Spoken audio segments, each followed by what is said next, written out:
The Rotherham NHS Foundation Trust is undergoing a major transformation programme. The aim is to revolutionise the way healthcare is provided for the population of Rotherham. Why do we want to do this? Our hospitals are getting full. We know people would much rather be cared for at home when it's safe and possible, where they are more comfortable and we can generally expect a faster recovery. All parts of our healthcare system feel like they are working to full capacity. Everyone just has too much to do. We have a habit of working in silos and not sharing information, hence there is a massive duplication of work throughout the system. Money is tight, we simply can't afford inefficiencies. We're aiming for a truly integrated service with no gaps in patient information. There will be a seamless continuity of care for patients wherever they may be in Rotherham. We can work together to keep patients in the right care setting.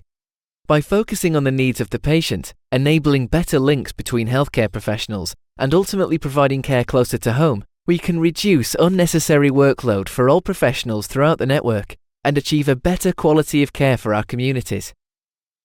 The aims of the transformation are to avoid patients having to access hospital-based care when they could be more efficiently managed in their own community in a different way. Make sure when a patient does need acute or hospital support, we get them back into the community care setting as soon as they are medically fit enough to continue their recovery at home. Encourage strong partnerships and improve communication between everyone involved in a patient pathway, including primary care, social care, mental health, and voluntary sector partners. Provide better care for frail and elderly by making individualised care plans that are tailored to their specific needs.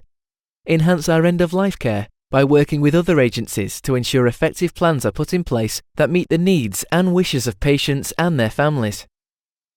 We're in an ideal position to undertake the transformation since we already provide acute and community healthcare services. We have strong collaborations with our healthcare partners. We're in the process of building a £12.2 million integrated emergency centre. We're already operating 7-day services in a number of key areas across both our hospital and community bases. We have committed staff who are passionate about making changes that improve the care for the population of Rotherham. Here's the idea. We want to get away from a patient being a hospital patient, or a community nurse patient, or a patient under a GP. You could say, with a population of around 260,000, Rotherham has 260,000 plus beds where people can be cared for. These are in people's homes, care homes, hospital, wherever they are receiving care. We're really talking about any bed. But the acuity of the patient's illness should determine which bed they should be in. In any situation, a patient's locality team knows where they are and how they are being treated. In our new community healthcare plan, Rotherham is structured into 7 localities.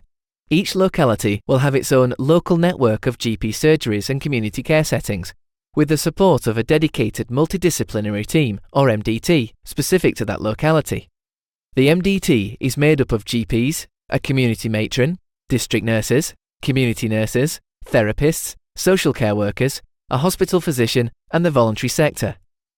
This network of locality-based professionals are all working together to manage their patients' well-being. The new system encourages shared patient caseloads and improved communication. Through the use of new technology, all care providers throughout the Rotherham district will have patient information at their fingertips. iPads providing virtual wards to aid communication between hospital consultants and community nurses. Specialist services can be provided in the community by community matrons and community specialist teams. Follow-up to planned care can also be handled within the community setting, aided by the improved communication between teams. If a patient does need to access a hospital setting, the community care team will receive a notification to alert them of a patient's situation, allowing them to offer assistance and guidance to the acute care team and the patient. Here's how the locality team would work in practice. Mrs. Jones has a fall at home and fractures her hip. She is brought into hospital by ambulance and admitted to a hospital bed for treatment. The next day, a daily list arrives at her locality nursing team, so they now know Mrs. Jones is in hospital. The following morning, a community nurse from the locality team is sent to visit Mrs. Jones. Mrs. Jones has had her operation, and so now everyone pulls together to get Mrs. Jones back home. At her locality multidisciplinary team meeting, all members are informed what the community nurse found out on her ward visit. Mrs. Jones is elderly, but in good health apart from the fractured hip. She has no immediate family, and the incident has left her shaken. She is worried how she is going to cope. The Locality team want to get Mrs. Jones out of the hospital system and get her back home ASAP, where they can give her the support she needs. Between them, they arrange Meals on Wheels, walking aids, a voluntary helper to do her garden, and a therapist to work with Mrs. Jones to build up her muscles. Liaising with the hospital, they arrange a day for Mrs. Jones to get a lift home, and when she arrives home, everything is in place for her. At the same Locality meeting, Mr. Singh's case management plan is discussed. Mr. Singh suffers from diabetes, and he was admitted to hospital after feeling unwell. It transpires Mr. Singh is quite confused and not taking his insulin as normal. He is allocated a community nurse, Julie, who will administer his insulin injections in his own home until Julie feels that Mr. Singh is able and happy to do this for himself. The case management plan is updated, which can be seen by Mr. Singh, his GP, his social worker, and Julie, his community nurse. The next week, Mr. Singh feels unwell and calls an ambulance. The ambulance service know that Mr. Singh has a case management plan and call the Trust's Care Coordination Centre. The nurse in the Care Coordination Centre assesses the situation and calls the community nurse, Julie, to go and see Mr. Singh as his symptoms are not life-threatening and may well be related to his diabetes. Julie calls round and checks Mr. Singh's blood glucose levels, which were found to be slightly higher than they should be, which Julie is able to treat there and then. This has saved an ambulance journey, a visit to the emergency department, tests at hospital, and a possible hospital admission. Now let's look at patients who are in hospital recovering. They can be there for several days whilst they are treated. If they are no longer acutely unwell, they could be sent home, monitored by a community nurse who visits every other day, and the consultant on his virtual ward round can see and talk to both patient and nurse. The only difference is the patient is using their own bed, not a hospital bed as they recover. Our new emergency centre is a key feature in our future service provision. At the moment, people come to A&E for all sorts of ailments. They may have to wait for up to 4 hours to be treated, when they could have been treated in a more appropriate setting. For example, someone with a mental health problem may visit A&E.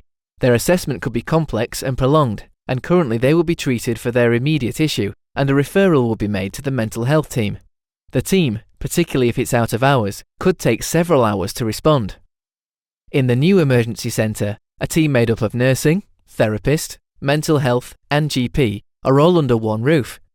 The patient is triaged at the front door and sent to see the mental health team right there and then. The person's Locality team is notified of the situation and they will devise a plan to help this person from reaching crisis in the future. So you can think of Locality teams being very proactive.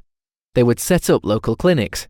For example, at the local tea and coffee morning held by Age UK, community diabetes specialist nurses are offering free tests and advice to people on their diet, proactively keeping the local population well. Care homes are also aligned to localities. The care home team are called by a nursing home following a patient becoming unwell. One of the advanced nurse practitioners responds immediately as she knows the patient well and visits the home to assess the patient and instigate immediate treatment by prescribing medications and updating the plan of care.